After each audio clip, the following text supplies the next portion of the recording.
Hi everyone, आज हम cover करने वाले हैं जियोमॉर्फिक प्रोसेस के बारे में। सबसे पहले समझते हैं जियोमॉर्फिक का मतलब क्या होता है। जियो का मतलब अर्थ है, मॉर्फिक का मतलब चेंजेस है। मतलब एक ऐसा चेंजेस जो हम लोग अर्थ के सरफेस पे देखते हैं। फॉर एग्जांपल हो गया फॉर्मेशन ऑफ माउंटेन्स, लैंड में क्रिएट हो जाना होल का। ठीक है, डिफाइन कैसे करेंगे। Geomorphic process are the process which change the surface of earth. Geomorphic process के टाइप्स हैं आपके, जो कि दो है, इंडोजेनिक एंड एक्सोजेनिक। इंडोजेनिक को पहले कवर करते हैं, फिर एक्सो को करेंगे। इंडो का मतलब होता है सिमिलर टू इनसाइड, एंड ये जो है एक्ट करता है इनसाइड ऑफ अर्थ, जिसकी वजह से कहा जाता है इंटरनल प्रोसेस। आप देखोगे कि ये जो है इंडोजेनिक कहीं ना कहीं आपका कहा जाता है लैंड बिल्डिंग प्रोसेस। जब दो प्लेट जो है एक साथ आते हैं तो टकराते हैं तो माउंटेन का फॉर्मेशन करते हैं। किस केस में? इंडोजेनिक के केस में। एंड सेकेंड जो कंडीशन है, आप देखेंगे कि जब एक टोर्नाडो जो होता है, बहुत तेज हवाएं जो होती है एक माउंटेन को हिट करती है, तो आप देखेंगे ओवर पीरियड ऑफ टाइम वो माउंटेन जो है बहुत ज़्यादा वीक हो जाता है। एंड उसके कुछ टाइम के बाद देखोगे बहुत वीक होने की वजह से वो टूट टूट टूट जाता है। टूटने के बाद वो कन्वर्ट हो जाता है पार्टिकल्स में। ठीक है, अब हम बात करेंगे एक्सोजेनिक के बारे में, जो कि आपका सिमिलर टू एग्जिस्ट है। ठीक है, एक्सोजेनिक जो है इफेक्ट करता है हमारे अर्थ को फ्रॉम एग्जिस्ट, जैसे रेन हो गया, सन हो गया, विंड हो गया। ठीक है, ये एक्ट करते हैं बाहर से, इसलिए कहा जाता है एक्सटर्नल प्रोसेस। क्लियर है। एंड ये जो होते हैं लैंड वियरिंग प्रोसेस कहलाते हैं। ठीक है, एग्जाम्पल है इसके रिवर एंड वाइंड। एंड यहाँ पर ये खत्म होता है। साथ हम नेक्स्ट जो है हमारा वेरिएशन है। वेरिएशन में हमारा वेदरिंग है, जिसमें आप देखेंगे कि ब्रेकिंग डाउन हो जाता है रॉक्स का, सॉइल मिनरल्स का छोटे छोटे पीसेस में। कैसे होते हैं, किसकी हेल्प से होते हैं? तो वाइंड हेल्प करता है, आइस हेल्प करता है, वाटर हेल्प करता है, टेम्परेचर फ्लक्चुएशन हेल्प करता है। ठीक है, सेकेंड जो है हमारा वो है हमारा इरोजन। एक ऐसा प्रोसेस जो क्या करता है कि सॉइल को रिमूव कर देता है, और सॉइल ही नहीं और अदर मटेरियल जो है उसके साथ उसको एक जगह से दूसरी जगह पे लेके चल जाते हैं। तो उसी को कहते हैं इरोजन। ये कैसे होते हैं, ये किसकी हेल्प से होते हैं? पहला है water, wind and ice and gravity. फिर आता है आपका ग्रेडेशन। ग्रेडेशन क्या है? एक ऐसा प्रोसेस है जो अर्थ के सरफेस को लीव करता है, उसको कहते हैं ग्रेडेशन। ठीक है, उसके बाद आता है जियोमॉर्फिक एजेंट। जियोमॉर्फिक एजेंट का मतलब, मैं जियोमॉर्फिक का मतलब पहले बताया था। जियो का मतलब अर्थ, मॉर्फिक का मतलब चेंजेस। एक ऐसा एजेंट जो कि हेल्प करता है चेंज करने में अर्थ के सरफेस को।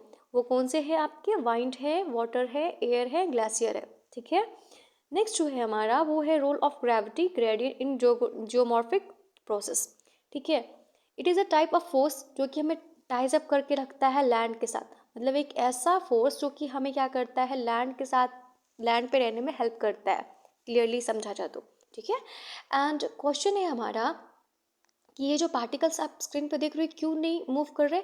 क्योंकि ड्यू टू ग्रेविटी। ठीक है, एंड नेक्स्ट जो है हमारा सेकंड कंडीशन एक्सोजेनिक पे देखोगे, due to presence of particle वो जो होते हैं हमारे शिफ्ट हो जाते हैं एंड वो मूव नहीं कर पाते हैं। ठीक है, इसके बाद हम बात करेंगे इंडोजेनिक फोर्सेस के बारे में। To operate endogenic forces they need source of energy. अगर आपको देखना है कि इंडोजेनिक फोर्सेस जो है वर्क कर रहे हैं या नहीं कर रहे, तो उनको क्या चाहिए? एनर्जी चाहिए। फॉर एग्जाम्पल, आप सुबह कुछ खाए होगे या फिर अभी कुछ खाए होगे, तो आप खाए हो तभी तो आपको एनर्जी मिल रही है ना। तो वैसे ही इंडोजेनिक फोर्सेस को भी चाहिए होता है एनर्जी। कहाँ से मिलता है? जो कि मिलता है source of energy radio activity की वजह से। अब रेडियो एक्टिविटी को ध्यान से समझेंगे, यहाँ से क्वेश्चन आते ही आते हैं, तो बिल्कुल फोकस के साथ सुनो आप। हमारे अर्थ के इंटीरियर में देखोगे बहुत सारे एलिमेंट्स जो है प्रेजेंट होते हैं, जैसे पोटासियम, यूरेनियम, थोरियम। ये जितने भी तीन एटम है, इसमें क्या होता है? न्यूक्लियर फिजन होता है। न्यूक्लियर फिजन होने की वजह से ये क्या करते हैं? हीट एनर्जी जनरेट करते हैं। न्यूक्लियर फिजन के एग्जांपल देखोगे आप स्क्रीन पे, तो एक आपका सर्कल जैसा दिख रहा है, वो पोटासियम एटम है बेसिकली। अब उसका जो ब्रेक डाउन हो जाता है टू पीसेस में। ठीक है, और जब आपका ब्रेक डाउन हो जाता है टू पीसेस में, तब हमको मिलता है एनर्जी और हीट। ठीक है, और जब ये आपका प्रोसेस जो है कंप्लीट हो जाता है, तो उसी को कहते हैं हम लोग कन्वेक्शनल करंट।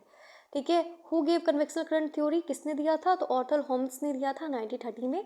ठीक है, एंड जब एक एटम जो होता है वो अगर करता है न्यूक्लियर फिजन, तब क्या होता है कि वो राइज अप होता है। एंड जैसे इस पर प्रेशर लगता है क्रस्ट पे, तो जिसकी वजह से आप देखोगे माउंटेन का फॉर्मेशन होता है। सो हम लोग ओवरऑल कह सकते हैं कि इंडोजेनिक फोर्सेस जो होते हैं एक्टिवेटेड होते हैं। थोड़ा सा चलिए रिकॉल करते हैं कन्वेक्शनल करंट को। ठीक है, ये रिस्पॉन्सिबल होते हैं प्लेट टेक्टोनिक एक्टिविटीज़ के लिए। जो कन्वेक्शनल करंट जो है आपका जनरेट करता है प्लेट डाइवर्स। ठीक है। नेक्स्ट जो हमारा है कि हमारा जो करंट है वो मूव करता है ऐसे कंडीशन में जहाँ से कन्वर्जेंट जो है बाउंड्रीज जो है आपके फॉर्म होते हैं। ठीक है। एग्जाम्पल क्या हो जाएगा, माउंटेन्स विल फॉर्म। क्लियर है। सेकेंड सोर्स ऑफ एनर्जी जो है, पहला क्या था, पहला सोर्स ऑफ एनर्जी क्या था, रेडियो एक्टिविटी था ना। सेकेंड क्या है, सोर्स ऑफ एनर्जी, जिसमें पढ़ोगे आप रोटेशनल फ्रिक्शन, जैसे कि एग्जाम्पल है आपका पोलर फिलिंग फोर्सेस, हम लोग इसके बारे में जानते हैं। एंड इसी की वजह से देखोगे हमारा जो अर्थ का जो शेप है वो राउंड है। ठीक है, सर्कल पूरा नहीं है, वो राउंड है। एंड अर्थ जो है मूव करता है वेस्ट टू इस डायरेक्शन में at a very high speed. And इस मोमेंट की वजह से हमारा जो अर्थ है वो स्टिक होता है हमारे ब्रस्ट आउट्स की वजह से।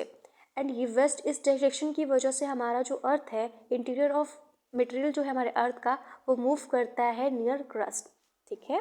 थर्ड जो है हमारा टाइडल फ्रिक्शन, इसमें क्या होता है, मून की जो ग्रेविटी होती है वो क्या करता है, अफेक्ट करता है H2O को और अट्रैक्ट करता है अर्थ क्रस्ट की ओर, जिसकी वजह से हमको फॉर्मेशन देखने को मिलता है टाइडल फ्रिक्शन।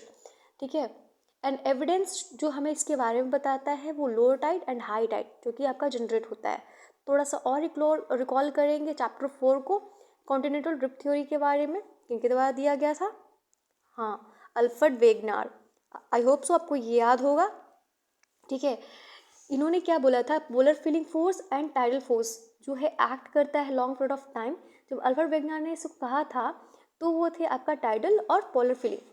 ठीक है। एंड नेक्स्ट जो हम बात करेंगे, फोर सोर्सेस ऑफ एनर्जी जो कि है पैरा मॉडल हीट।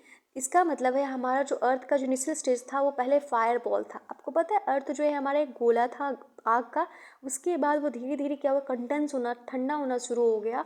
एंड वो हीट जो है आपका ट्रैप हो जाता है अंदर अर्थ के। हालांकि आप देखोगे जो हीट है वो आपका मूव करता है कॉन्स्टेंटली क्रस्ट के ऊपर। ठीक है, जो कि remove their self from earth. Clear. Heat जो है कॉन्स्टेंटली प्रेशर लगाता है क्रस्ट पे, जिसकी वजह से आप लास्ट कंक्लूजन पे यही आओगे, hence the end of endogenic process. खत्म। इंडोजेनिक प्रोसेस में क्लासीफाई किया गया है डायस्ट्रोफिज्म एंड वॉल्केनिज्म। तो देखो डायसोफ्रिज्म जो है हमारा एक ऐसा प्रोसेस होता है जो कि मूवमेंट होता है एलिवेशन ऑफ अर्थ क्रस्ट, जिसे कहा जाता है डायसोफ्रिज्म, मूवमेंट ऑफ अर्थ क्रस्ट। ठीक है, इसी को कहा जाता है। एलिवेशन ऑफ अर्थ क्रस्ट की बात की जाए, जहाँ पास जो आपका प्लेट्स है वो मूव करता है सेम डायरेक्शन में एंड फॉर्मेशन करता है हैवी प्लेट्सिंग को। ठीक है। इसके बाद हम नेक्स्ट जो डिस्कस करेंगे वो है हमारा, आप देखोगे तो डायसोफ्रिज्म के 4 टाइप्स है। पहला है ऑर्गेनिक, दूसरा है अर्थक्वेक, थर्ड है आपका प्लेट टेक्टोनिक, फोर्थ है आपका एपोजेनिक। सबसे पहले डिस्कशन करते हैं ऑर्गेनिक एंड एपोजेनिक के बारे में। तो ऑर्गेनिक जो है माउंटेन का जनरेशन करता है, ये जो है फॉर्मेशन करता है माउंटेन्स का। ये हैपन इसलिए होता है हॉरिजॉन्टल मूवमेंट्स की वजह से। एंड जब ये मूवमेंट्स होते हैं जिसकी वजह से आपका ये फॉर्म होता है, बट इसके जो प्लेट होते हैं काफ़ी नियर होते हैं ईच अदर, जिसकी वजह से फ्लड जो है FAULT फॉल्ट जो है फॉल्ट वो आपका फॉर्म हो जाता है, जिसकी वजह से फॉल्ट जो है आपको हॉरिजॉन्टल माउंटेन्स में फॉर्मेशन देखने को मिलेगा। एंड हॉरिजॉन्टल मूवमेंट्स जो है need 2 plates. And horizontal movements के लिए क्या चाहिए, 2 प्लेट चाहिए हो, तब ना टकराएंगे, तब ना फॉर्मेशन करेगा माउंटेन्स का, है ना। फिर है हमारा ये हमने क्या डिस्कस किया, ऑर्गेनिक को डिस्कस किया। अब हम बात करेंगे एपोजेनिक के बारे में। ठीक है। The result in formation of continents, ये क्या करता है, हेल्प करता है फॉर्मेशन ऑफ कंटिनेंट्स पे। एंड ये हेल्प करता है ड्यू टू वर्टिकल मूवमेंट्स। ठीक है। एंड द रीजन जो होता है काफ़ी ज़्यादा कोस्टल प्लेन के नियर में होता है। एंड सिंपली देखोगे तो फॉर्मेशन कर देता है फ्लड का। वर्टिकल मूवमेंट डू नथिंग, वो कुछ नहीं करता विद द प्लेट। ठीक है। आई होप सो यहाँ तक समझ में आया होगा। नेक्स्ट जो हमारा है वो है अर्थक्वेक।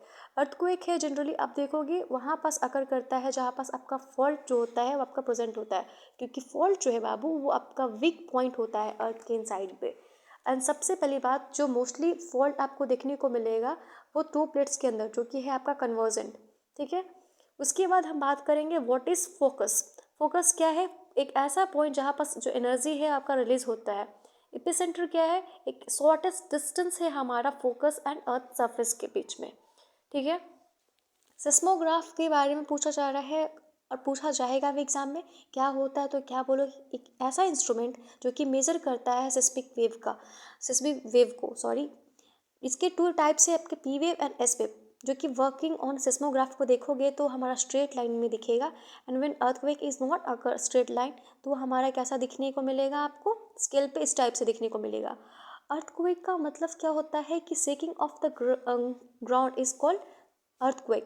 देखो, अर्थक्वेक ऐसे समझो कि एक सडन अमाउंट ऑफ एनर्जी जो है रिलीज हो गया, ठीक है, तो ऐसा सिचुएशन आपको देखने को मिलेगा, ठीक है।